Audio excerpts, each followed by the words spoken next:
name is Joel McLeod. My name is Roland Tanner. And welcome to the Thursday 905 Roundup. It's an interesting episode we have in store for you folks, so, sit tight, pull up a cup of coffee, and we'll jam. We're not finished talking about, I don't know if it's a scandal, but definitely a hubbubaloo. Let's go with hubbubaloo at Burlington City Council lately.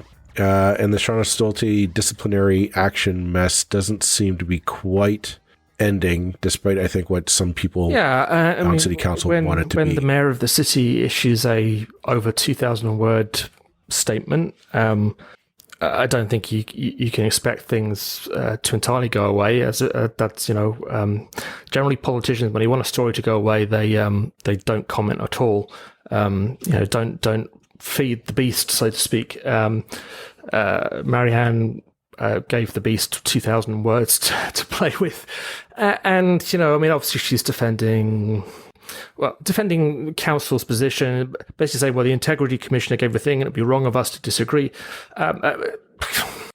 Well, maybe, I don't know. I mean, I don't actually necessarily take that point. I mean, councillors don't have votes unless the vote is actually is meaningful. It's obviously down to councils to agree or disagree with the recommendations of the integrity commissioner, and that happens quite regularly. That councils do different things. And the issue that I really took exception to was the statement that it took courage for the two councillors, Rory Nissan and Kelvin Galbraith, it took courage for them to request an investigation. And I don't... I cannot see that. I cannot see that. If there is an example of punching down and of the strong side of that council punching down on the weaker side, this is it. This is not the outsiders. This is not the little guys defending or fighting against Goliath. It just isn't. Shawna Stolte was alone, pretty much, although she has the sympathy of at least one other councillor, but she was basically alone in this campaign for increased openness and against what she claims is the overuse of closed session meetings. And here we have the gang of the rest of council, to a large extent, using every tool that they can to shut her up and ultimately to force her out of what would be certainly quite an easy re-election campaign, I would expect. So I really took exception to that, and you can say I'm biased, whatever. We're all biased. Let's just take that as read. What I find supremely ironic is that Marianne Meed-Ward, for the best part of a decade, was a one-person outsider on Burlington Council who put up with some really atrocious behaviour, I felt, from other councillors. I do think there was a gender component to that it was guys ganging up on a woman when she was in that position. Now, it's not quite the same now, but it's two guys ganging up on a woman, though, and it's the male side of the council that is predominating here. I mean, albeit that the mayor is a woman, obviously. Does the mayor not see the irony of how she is an outsider acted, and another person trying to pursue the interests of people in Burlington? And of the establishment, in essence, saying, "How dare you do this?" and going to every length they can to shut her up. Well, there's an issue here with openness and transparency, which was a core tenet of what this council was supposed to be about. And the fact is that Shawna Stolte's actions were not in a bubble. They're not in a vacuum. She was just not saying, "Oh, this is." I just don't agree with this one issue. She was pointing out the fact that this council repeatedly has to go into in-camera sessions to discuss its matters, which is by nature undemocratic. Yes, it's a tool provided to city councils to discuss sensitive natures, which is typically it's meant to be used for, when you have to hire high profile positions like a city manager position, et cetera, that you do not have it open air. You have to be able to discuss hiring. You might discuss a legal have in nuance. But this council just kind of says, no, we're going in camera. We don't know necessarily why it is. We have a vague idea, maybe because of the where it's positioned on the agenda, so we can infer sometimes. But usually, you say, no, we're going into camera to discuss this situation or this policy. That doesn't happen. We just get told, nope, going in camera, and we don't know what comes out of it. We don't know what was discussed, what was decided on, what happens. That's the nature of in-camera sessions. Shawna Stolte's very practical criticism of that process, of the frequency that this council goes into it. What had shocked me is that I don't really see it being addressed in the mayor's statement. There's a lot of statements on, the damaging impact to the breaches of confidentiality and the ability that they have to use these tools, et cetera, et cetera. But there's no reference of that Stolte's core argument is a valid one. Like the mayor doesn't address that at all. She doesn't go and say, yeah, you know what? She's right. We should be more open about these things, but we aren't. We're going to address that. But yes, the rules are the rules, and she has to be penalized for it. No, it was how dare she air what's supposed to be in secret. Now, there are a couple of things in the statement that I found it irked me the wrong way. One was I thought it was a bit sanctimonious. Her praising councillors Rory Nissan and Kevin Galbraith. I'm going to quote directly from the statement. It took courage for councillors Rory Nissan and Kevin Galbraith to request an investigation. They knew the report and their identities would be public. They've received unwarranted criticism for doing exactly what the code requires of all members of council, to hold each other accountable to our obligations under the code and the legislative provisions of the Ontario Municipal Act that all members of council swear an oath of office to uphold. So my question is, why wasn't she requesting the investigation? Where was her leadership on this? Yeah, if they were courageous, the integrity of council must be preserved. It's a really good point. It's I, as mayor, will fight if to they were being preserve that. courageous, if they were just doing what the Municipal Act ordered them to do, then why wasn't the mayor at the front of the line to put her name on it? And she makes very clear that she wasn't. And I believe her. I certainly have no evidence to suggest anything other. So let's take that as read then. Why wasn't her name on it? If it was so obviously the right thing to do, the argument contradicts itself in several places.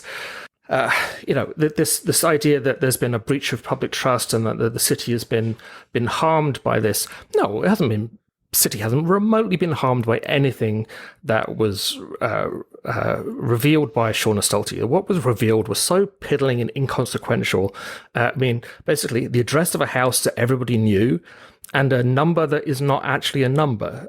It was a number of a much bigger thing. And the whole point of that number is that there is a number that has to be secret, and that is quite rightly protected because that's part of a negotiation for a land purchase. That wasn't what Shawna Stolte said. She was talking about the total costs. Now, that is the difference between the way the in-camera sessions are meant to be used and how they're being used. You can use it to cover to protect the city's interests in a negotiation, or you can say, well, because we've got this in private session, in closed session, we're going to put everything to do with it. The color of the wallpaper, how long the grass is on the lawn, everything connected with Bateman of any, however remotely, is now under that blanket ban from discussion. That's not the way it's supposed to work. It's not the way it has worked in the past.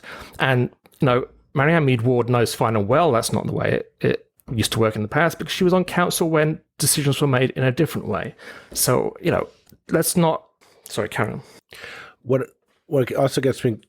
I just want to keep going into this statement. she comes in to say there's a breach of public trust because council can no longer be confident that what they bring forward in a confidential session will remain so, and that compromises their ability to have robust discussions to make the best decisions for the community. The community loses. Now, I have an issue with this because we don't know that it's this arrogance that, well, the council knows what's best, so therefore the council can just do what it wants, and the rest of us peons just will have to pray that they know it's again, it's contradictory. Because that touch of arrogance that's there that, no, council knows what's best. Well, here's the thing. When we first started talking about this, we first brought this episode last week, all of a sudden we kind of kicked over this hornet's nest. People are rightfully upset with how Shawna Stolte was treated. She is very much a dare I say it, a beloved councillor, a councillor that people respect, and people say she's in it for the right reasons. She's in it to make the community better. Her neighborhoods, her city, she just wants to make them better. And a lot of people are viewing her as one of the good guys. Council is not being viewed that way. Council is being viewed as bullies in this story. And I would argue that the rest of council has breached public trust because people understand that they say, why is Bateman High so secretive? Why is it that everything has to be done behind closed doors? Why? The simple question of why do we need to buy this building has not been satisfied to the public satisfaction. People, like, nobody knows, like, what are we going to do with it?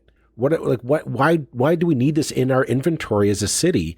And why are we going to go into city reserves to get it? And that's something that, Shawna probably, maybe not the best way to do it, but Shawna has a valid point to say, like, people deserve to know this. And if people say, well, I don't care if it's a Brock, the University of Brock gets a teacher's college classroom there or whatever you're going to do it. An extra library branch, whatever. The whole Bateman thing is no, it's a classic money. Case of legacy building, like to have, sure. The worst disease that politicians catch. Not worth that. Not that from time to time. It suits the Ward 5 councillor because it's in his ward. It suits the city because they get to say, "Hey, we've got a university in our city," and for some reason, towns like Burlington and Oakville, they get awfully worked up about universities because, it's like... we already have a university. We have Mac. We have a great shiny Mac building on the highway that people can see as they drive through on their way to their job in Toronto. There's been talk about university buildings in Burlington for decades. At one point, it was going to be downtown, and on we go. It's classic. And if you want to build a legacy project, the best way to do that is to try not to talk about the money that's involved, because legacy projects are always expensive. This is an expensive proposition. North of $50 million, I've heard mentioned. But not for the property, for the total redevelopment. And that's the public is not getting to have a say in that. And the whole point of elected representatives is that because things are done in public and because they have to answer to the public for the decisions they're making, they make the decisions that we want. Decisions that are made in private are not in the best interest of the public. They're in the best interest of the councillor and of the various people there, or are highly likely to become so. And we know that this happens at every level of government, that people don't want things talked about because it's inconvenient. And certainly, money is always inconvenient when you're trying to buy a nice, again, I call it a trinket for the city. And this is, legacy building projects again and again and again are trouble. And this is a classic one. But I want to finish off just analyzing the mayor's statement here.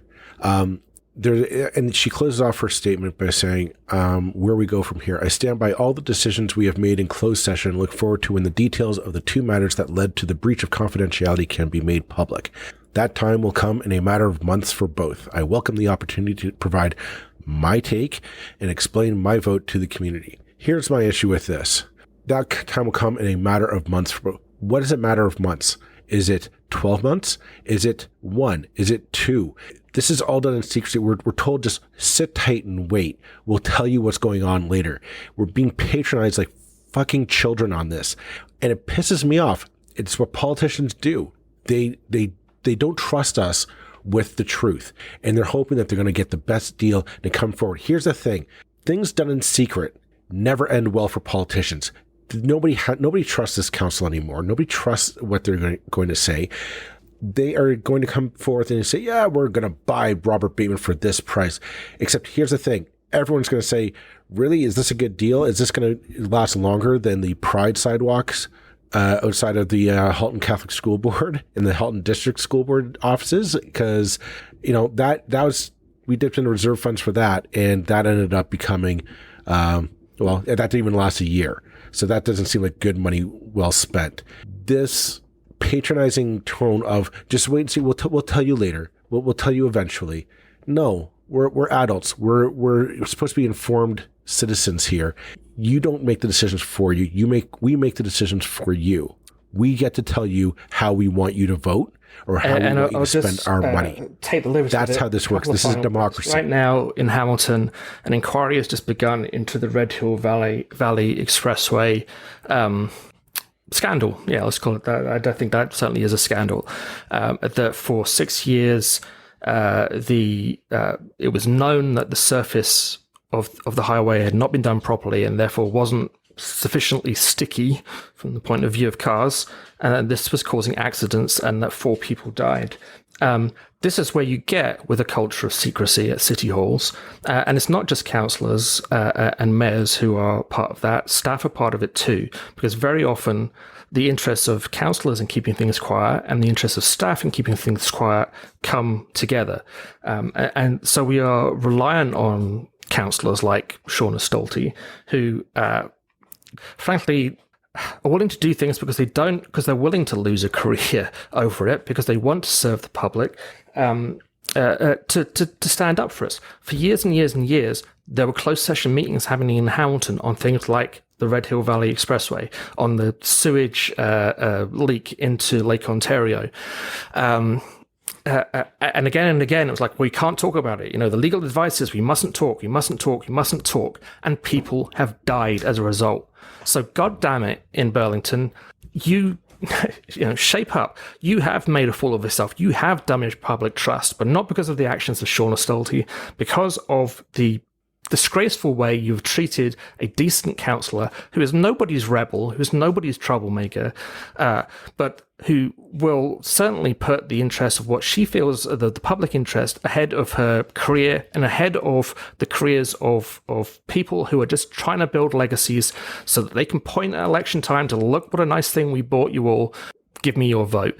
And it's a tragedy that of the crop of councillors who were elected in 2018, I would say of the new bunch, Shawna Stolte and Lisa Kearns were the two best, and Lisa Kearns will say she was quite open this week in trying to walk the line between being more diplomatic perhaps than Shawna Stolte was, but nevertheless saying that she applauded Councillor Stolte's pursuit of working to bring about change and openness.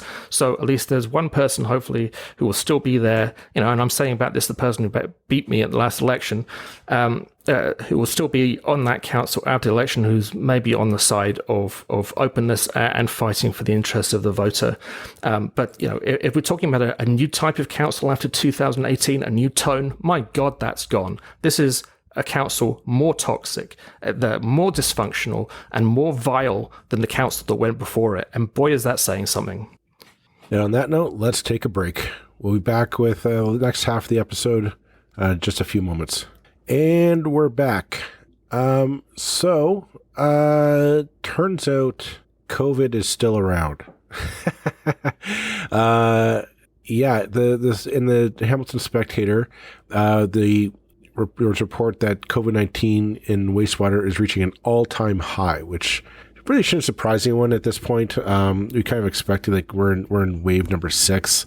Wave number 5 barely left us, and now we're in wave number 6. We'll probably be in wave number 7 before the end of the year. But I'm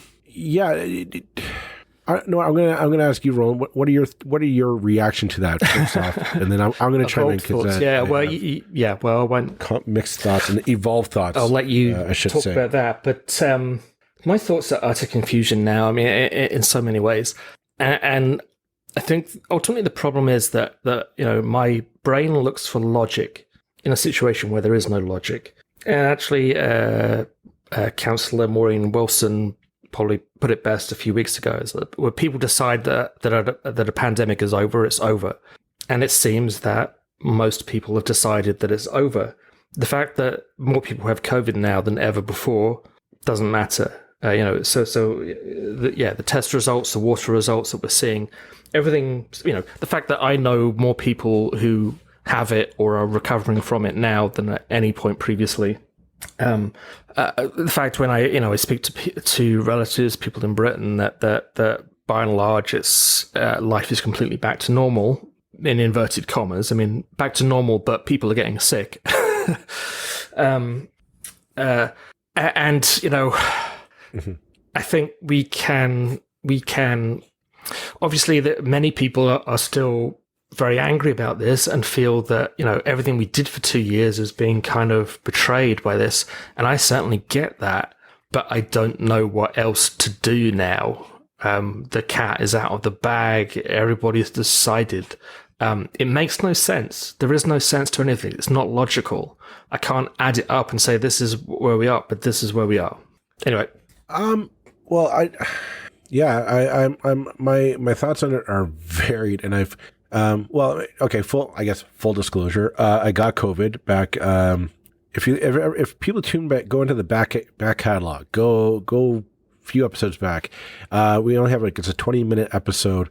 I sounded like crap in it. And what you're hearing in that episode is a guy with COVID, as it turns out. I had COVID. I didn't know it at the time. I tested after we recorded it, and I tested a big old positive for it. Now, I have my 2 doses and my booster, so 3 doses, I guess, in total.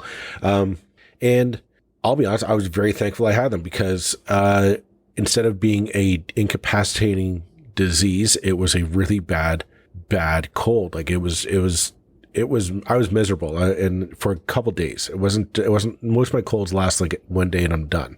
But I'm sure most of you listening probably have had it. So you probably what I'm describing in some symptom or not, because it all has different.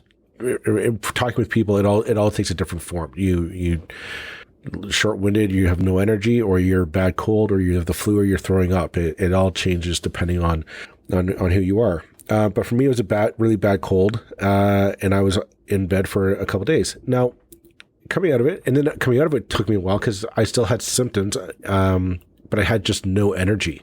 It took me a while just like to get the energy to try and go for a walk and whatnot. I mean, it was a good 2 weeks of just, like I was just under the weather. Now here's the lesson I learned from it. The age of lockdowns, yeah, I think that's done. We don't need lockdowns anymore. And that's that. We do need something different though. I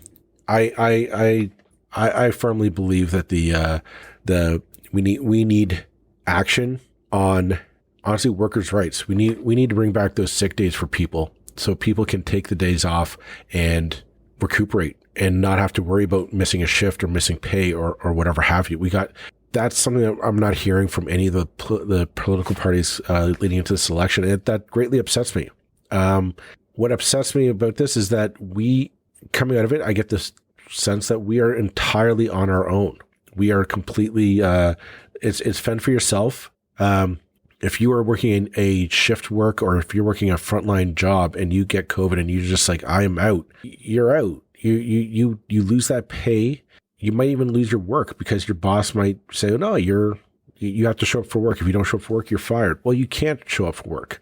Or if you show up for work, you shouldn't be there. Like it's not, this isn't just sleep it off, you're better. It varies from person to person. And we need that flexibility in our labor laws to protect people to say, no, if you get it, which you probably will now, you're going to be okay. You're not going to lose your job. You're going to be able to be flexible and not worry about losing the roof over your heads. That's, I think, where we're at now.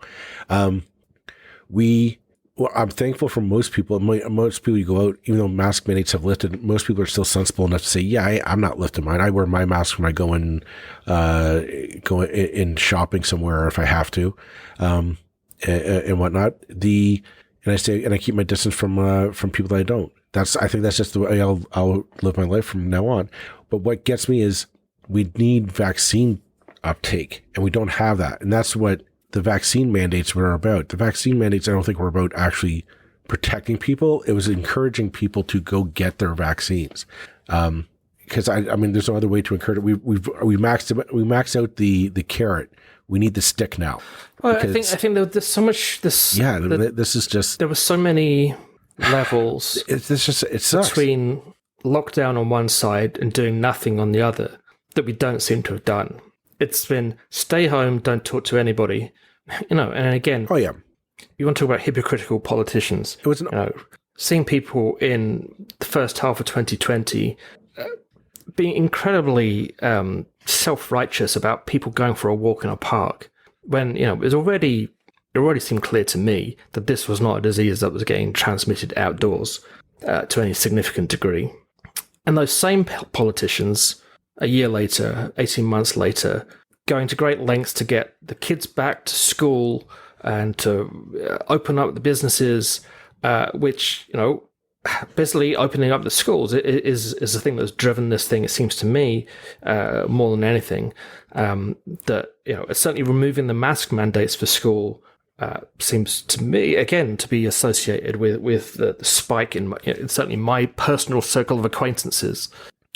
Well, I'm confident that's where I got my case from. My kids went to school. They got it. They brought it home, because that was our only real link. We were trying to trace back our contacts throughout the previous week. Yeah, they said that was it. It's just our kids going back and forth. And it was when the mask really mandate ended that changed in a really significant way, and that. Yep. That seems unnecessary, and it seems. I mean, the part of this I can't let go is the cruelty.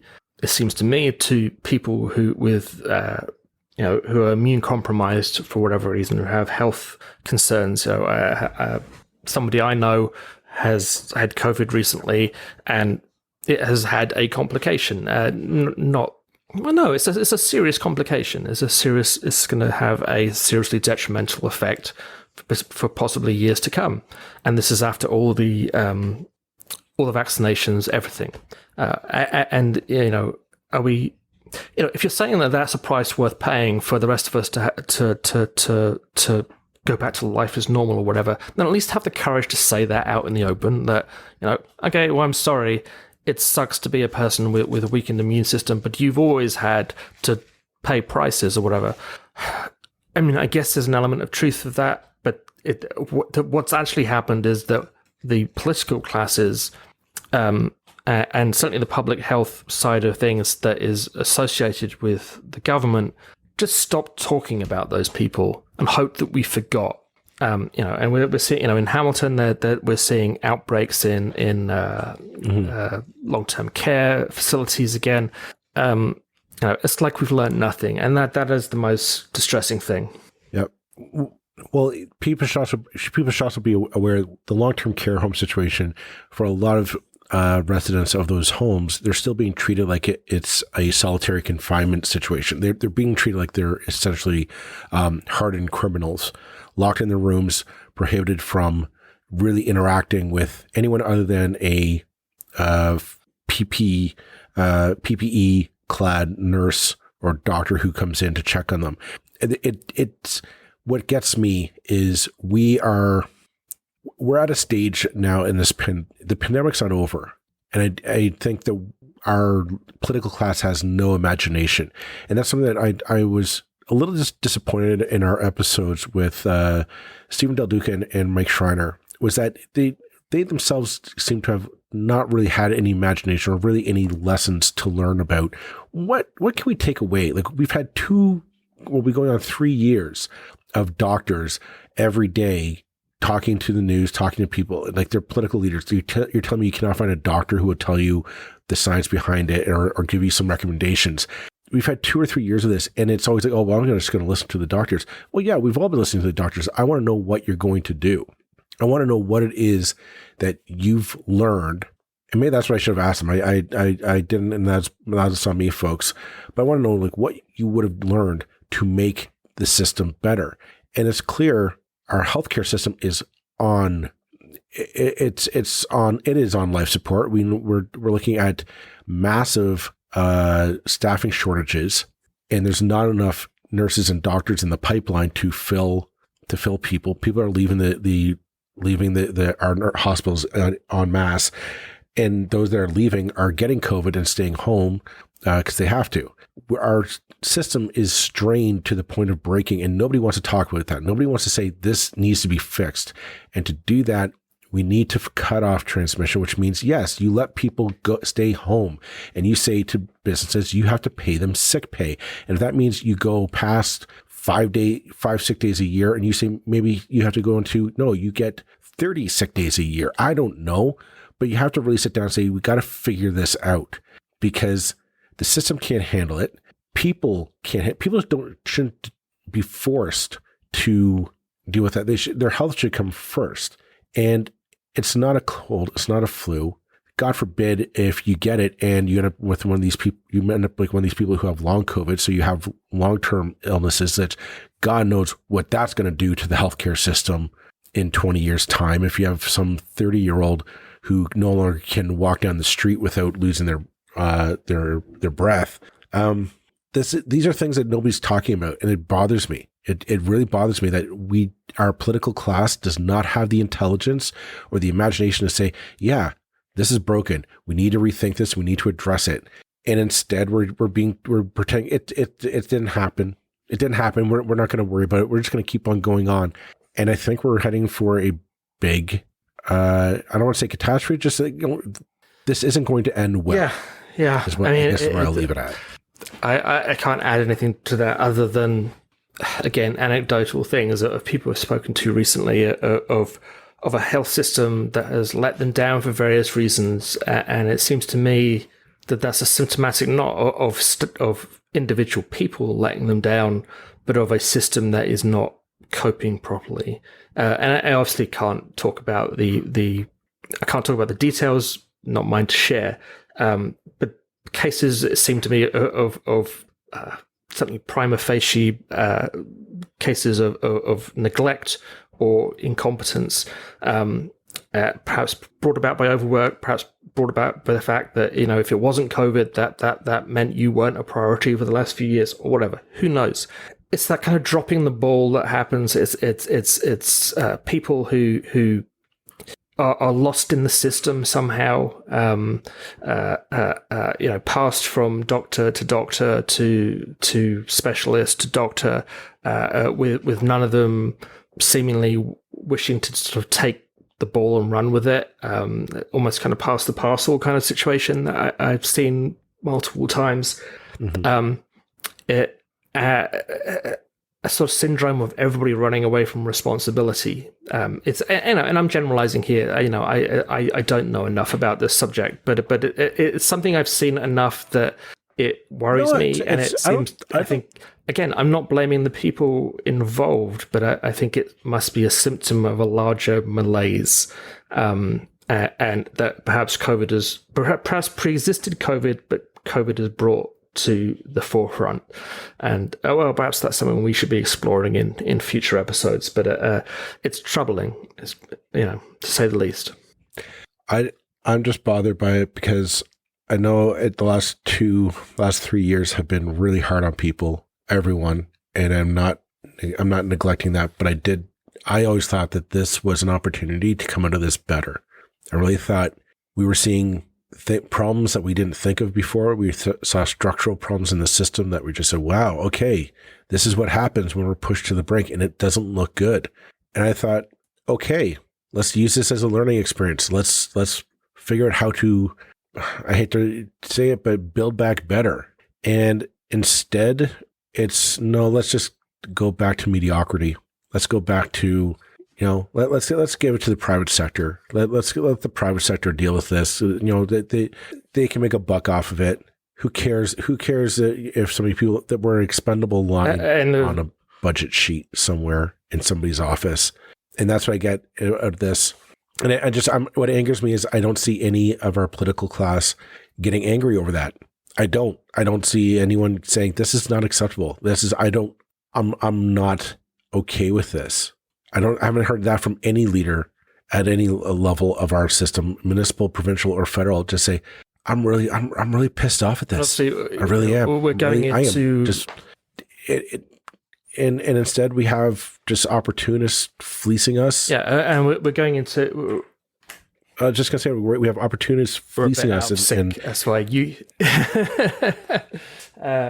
You say your yeah. I mean, we're obviously going to talk next week. We're going into the writs will be dropping, the election will be underway, and I was looking at the polls today, and strange things can happen in Canadian elections. I learned that a while ago. However, unless there's really something quite monumental that happens in the next few weeks because of a sudden rush of enthusiasm for Andrea Horwath or Stephen Del Duca, we are going to have a second, probably majority PC government come beginning of June that will be elected with less than 40% of the vote. And I think people should be very angry about that if it happens. Maybe it won't. I mean, certainly strange things can happen. Third place parties can become first place parties. We've seen it in recent history. However, I mean, it's going to be a case of a majority of votes not working in the way that they need to work if you want to get the government that you want elected. And that's going to be a huge problem. And let's say the next month is going to be a test for those two leaders in particular about whether they can perhaps show something that I don't believe either of them have shown so far, which is the willingness to sort of grasp the nettle and to promise something dramatically different. Because we need it. We can't just have another rerun of the 2014 election, the 2018 election, the 2007 election, whatever year it was. The world has moved on, and if the NDP and the Liberals not being able to work together means we get another 4 years of Doug Ford.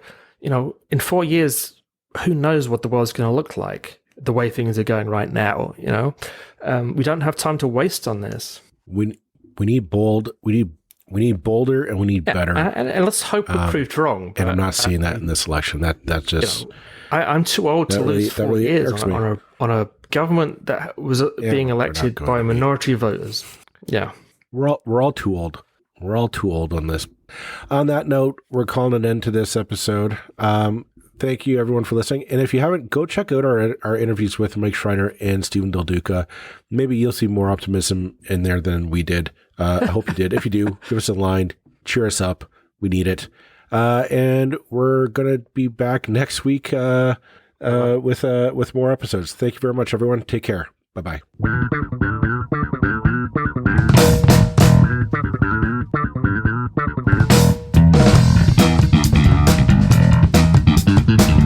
That's it for this episode of the 905er. Thank you for listening. As always, you can send us your feedback, thoughts, and concerns or ideas for future episodes to our email, info@905er.ca. We love to hear from you. You can help us keep the 905er going by financially supporting us through Patreon as well as PayPal.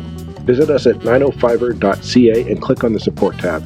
As well, links are in the show notes for your convenience. Lastly, you can find us on social media. Search for _905er on Facebook, Twitter, Instagram, and LinkedIn. So long for now. See you next time.